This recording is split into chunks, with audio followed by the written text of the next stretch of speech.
Honey. There it All is. right, ladies and gentlemen, this is to my mom, to my family. And I don't know who in the hell screwed up more, but this is to Bridget, David, Charlie, all y'all that live down there, didn't give a damn about leaving us stranded in Louisiana. I haven't said a lot of shit, but I've lost a lot. And my mother, as far as I'm concerned, everything is gone. I went to fucking overseas. Dad signed for me because I enlisted down in Pine Bluff. You know that because I went to Job Corps there. Now, I'm going to tell you something. I am so fed up with everybody getting in my goddamn business.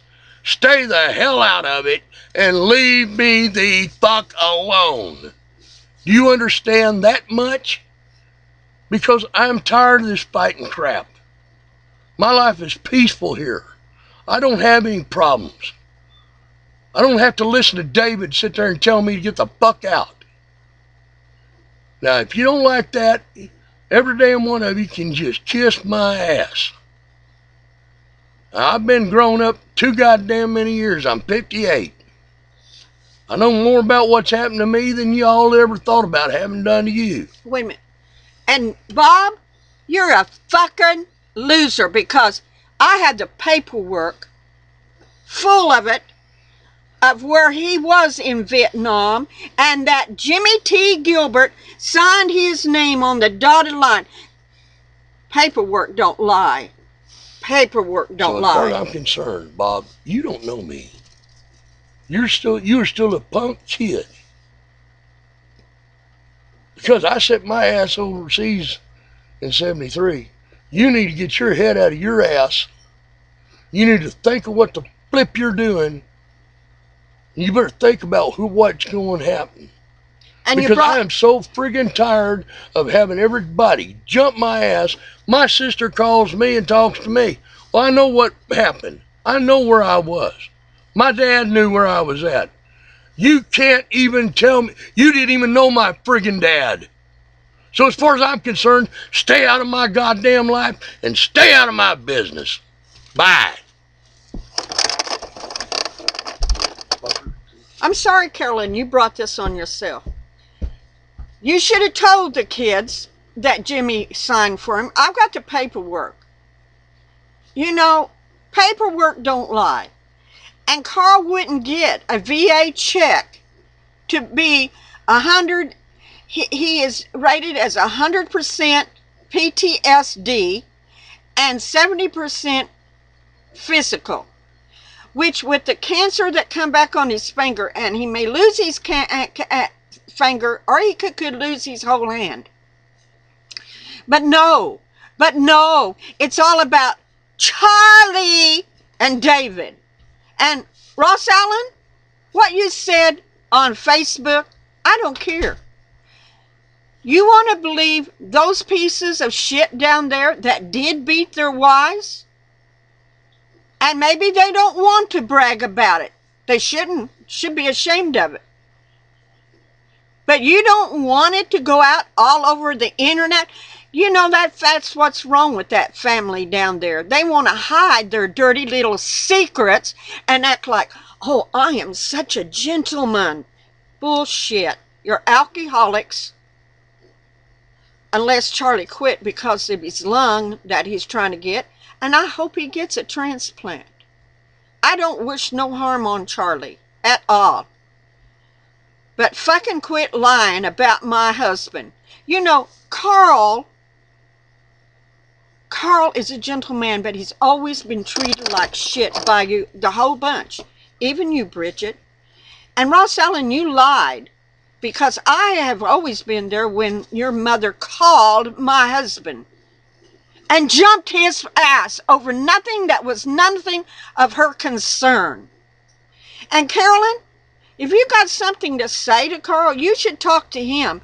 You shouldn't send the other siblings to get on to Karl and causing more rivalry in the family. You're doing it. You're doing it yourself. Don't tell me you love Karl. I've seen how you've treated him. I've seen how you when you sat around that table that one night laughing and belittling Karl. How dare you? How dare any of you? Karl, it's more of a man than you will ever be, David. Ever be.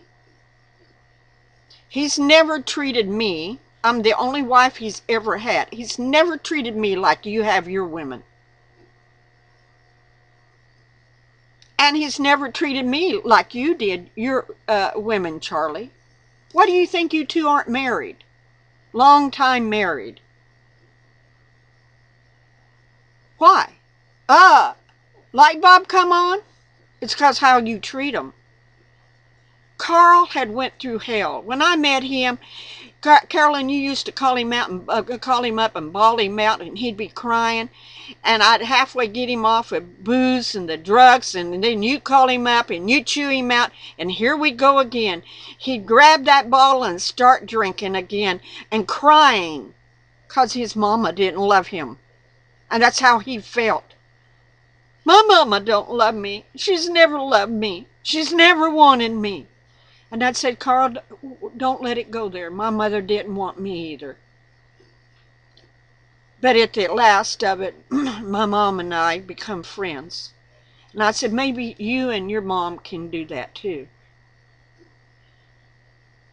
But no, it'll never happen because you got your two favorite sons down there that is so pure and so, mighty men. You forget about a son up here that has went through hell in Vietnam. He come home needing people to help him out. Instead of helping him out, you weren't there for him. And the other kids treated him like shit. So you wonder why he ran and he took off?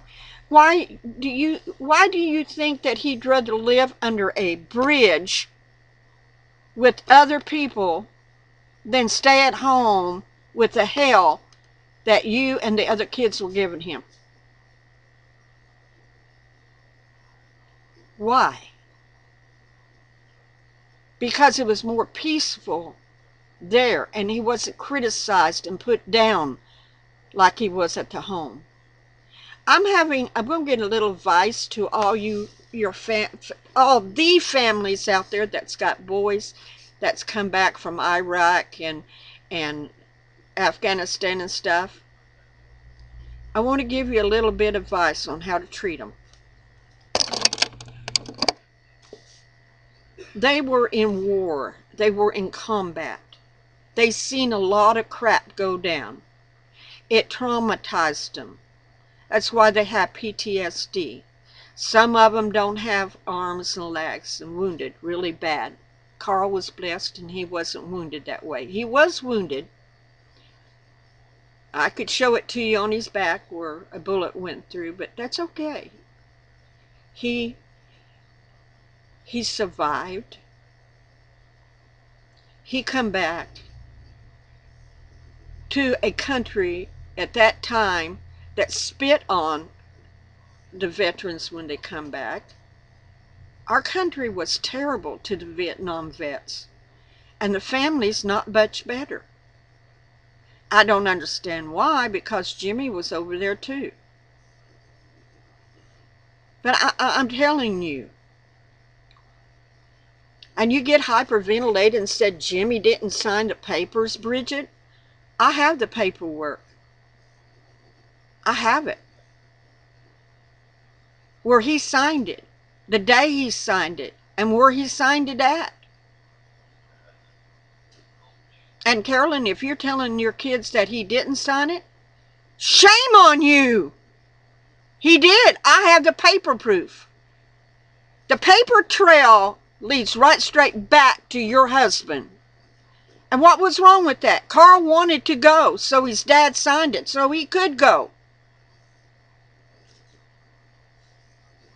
You all act like it was a big deal. A shame that Jimmy signed it? That's the first thing you said, Bridget. Daddy didn't sign it. You belittled Dad. No, I didn't. He signed it. I got the paperwork. I got the paperwork, and it's got his name on it. So you're crazy. You're mistaken, and you're not even fit to be Karl's sister. And Ross Allen, Karl has always tried to treat his sister nice. But she is always a buskinsty and thinking that she can do anything she wants to and say anything she wants to him.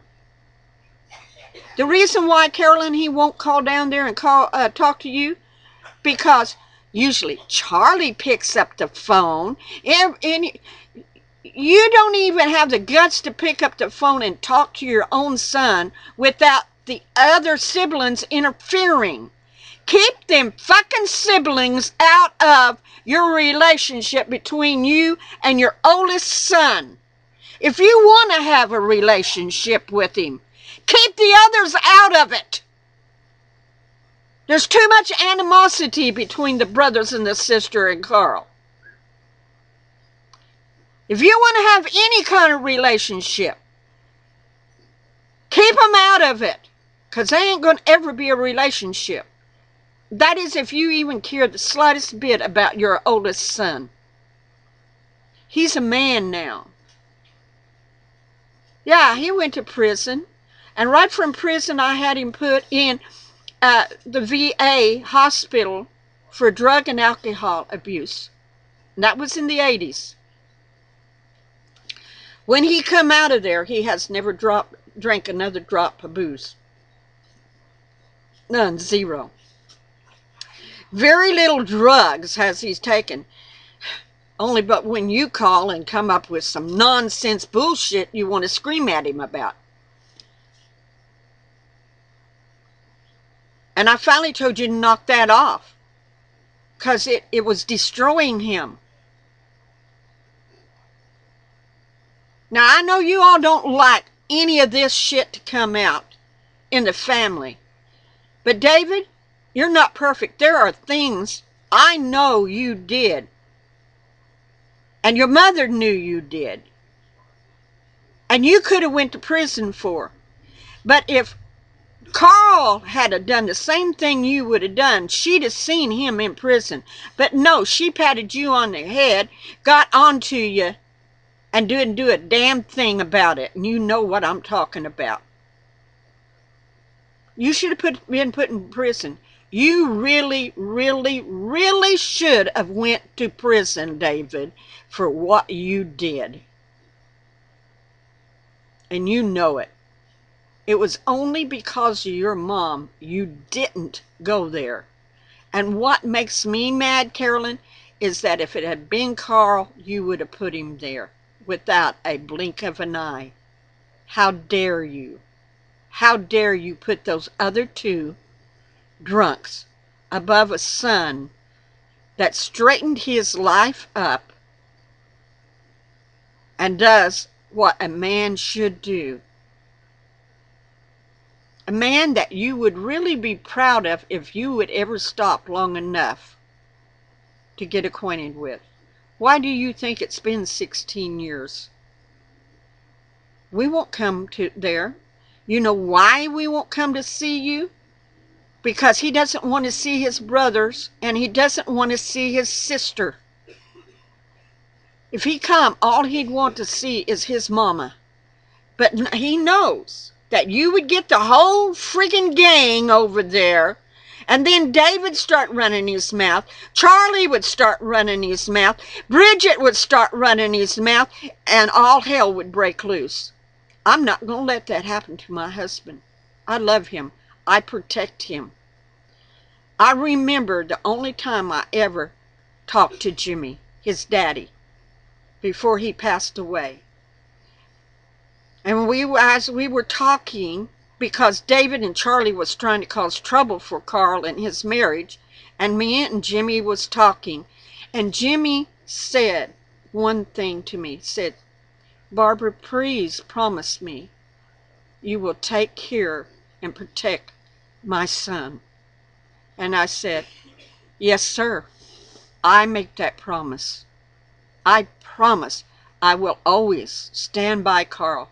I will always protect Karl, and I will always take care of him. And he said, thank you. I will always keep my promise to that man, to a father who was concerned about his son and wanted me to make a promise that I will never, ever break, Carolyn. I made a promise to your husband, Karl's daddy. I would protect him, I would stand by him, and I would help him every step of the way. And I am proud of the man that Karl has become. But I, like I told David, standing in the yard when I went off on him, I said, you're nothing but a worthless piece of shit, an alcoholic. You can't even keep a home. I said, looky here, Karl owns this home. Look at the new pickup out there. Karl owns that fully paid. What do you have? What do you have? Nothing but an alcoholic. You have nothing. And that's what I said to David before he went back home to you. And honestly, I am sorry that Charlie has lung cancer and is going to have a lung transplant. I hope he gets it. But in my point of view, he's no better than David is. And if that hurts you, if like Ross Allen, I trash you, well, so be it. You've always trashed Karl and put him down the road. That's the one thing you don't know, Ross Allen, and probably don't care because you listen to your dumb-ass dad saying, oh, he couldn't have been in Vietnam because it was over with at that time. No, it wasn't. Go study the history. The worst parts of Vietnam conflict was right at the end, and Karl happened to be in it. He's seen a lot of shit go down. That's why he has PTSD. That's why the psychiatrist at the veteran hospital here in Fayetteville, and you knew he was there because when he had his gallbladder operation and everything that was going on, your mother, your grandmother talked to him at the VA hospital. So, you see, your daddy don't know bullshit about Karl and what he went through over there. He don't. And he's supposed to be an officer in the Air Force and a gentleman? No, you're not. You can't even stand up for your brother-in-law who is really a vet and that served in the time of war. An officer and a gentleman? Bullshit. Bullshit. You're not. Bob, you're not. And you telling your son that about his uncle who did serve in Vietnam? And that gets a very good check because he did? Congressman Bozeman, where he's Senator Bozeman now.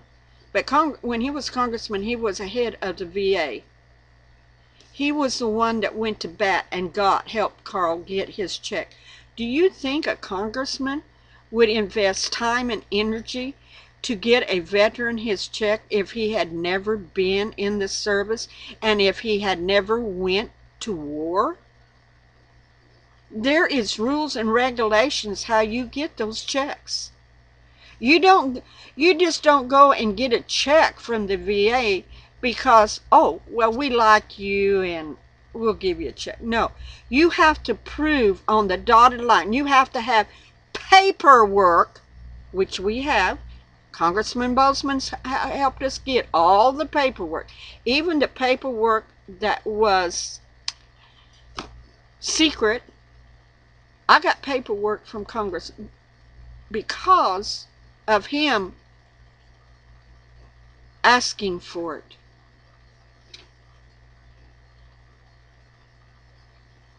Because he asked for it. A congressman isn't going to help you get your VA check unless he's read the paperwork.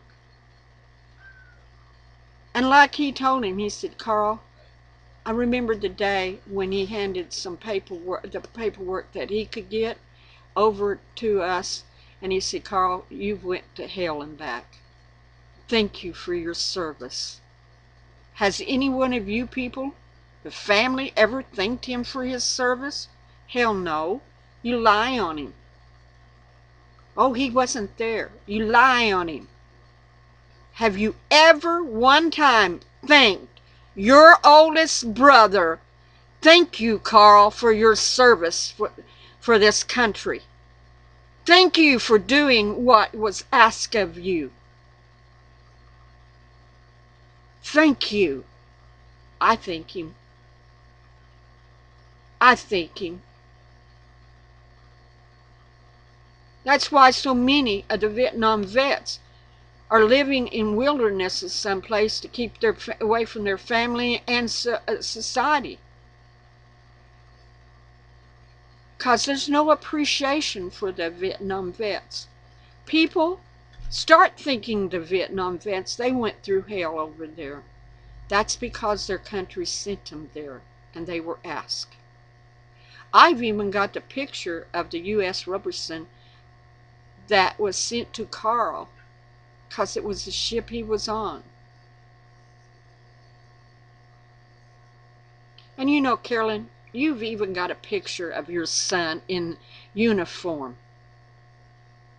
In the Navy uniform. How dare you, Bridget, say he wasn't in there and that your dad didn't sign it. You're full of shit. That's why I don't ever want any of you to call.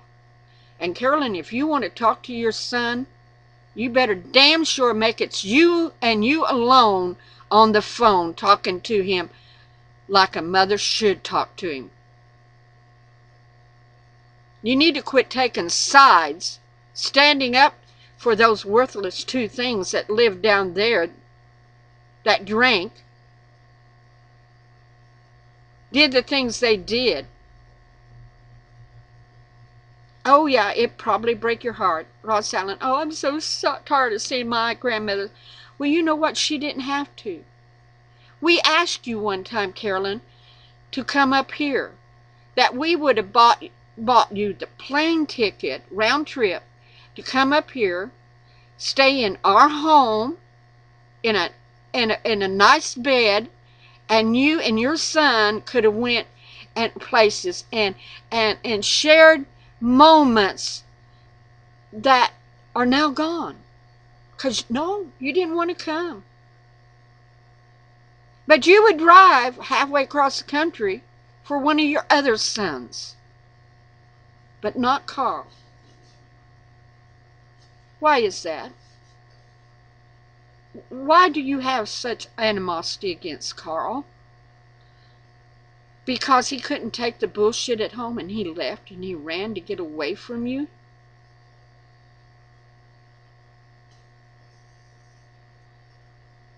I'm just saying. Oh, I know. This will cause an uproar again. But all I can say, you keep it down there because we're through. 16 years we stayed away.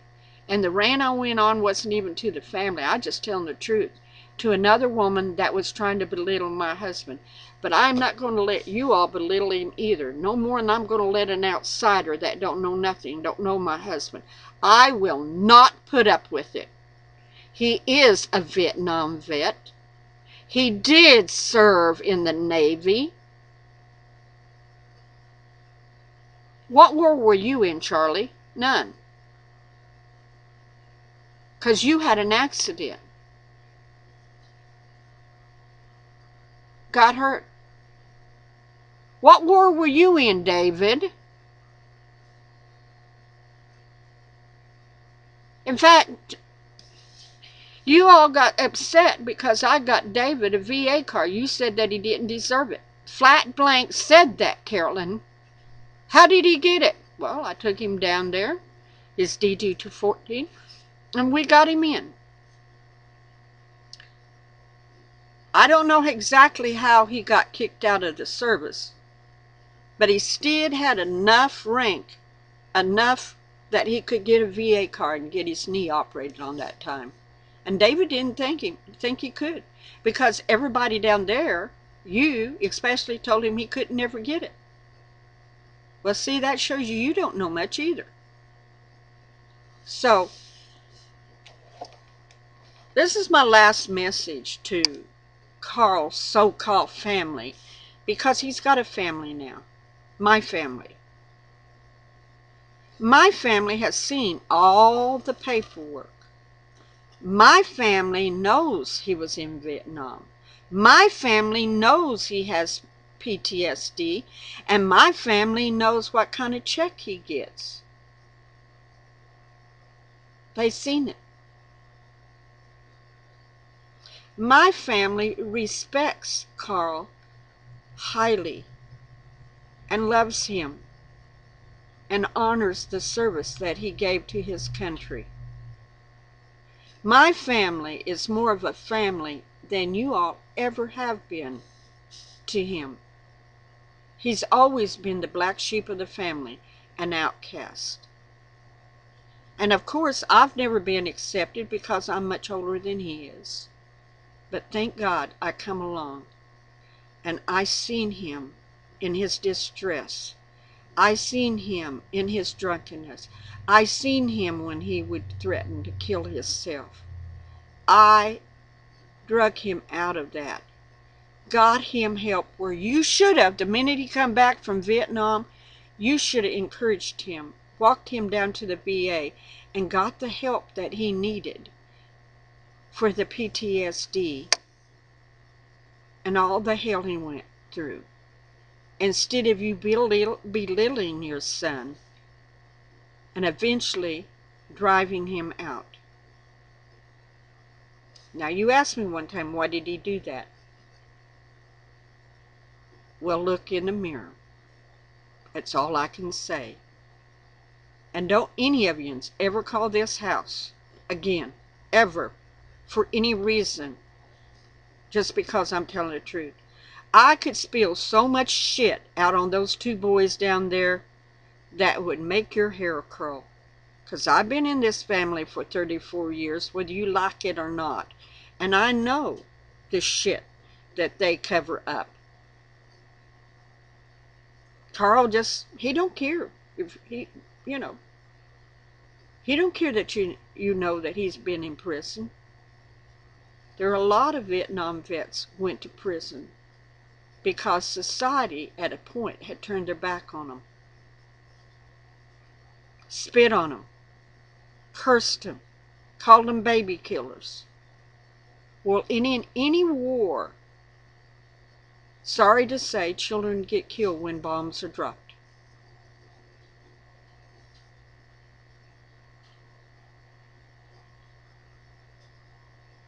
Karl is a man. A good man. Far better than those two down there, Carolyn.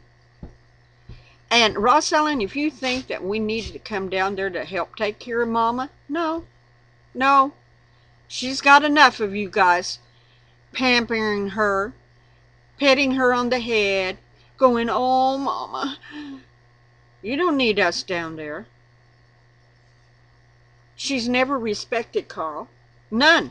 Never. Ever. I've seen him cry more than once over his mother.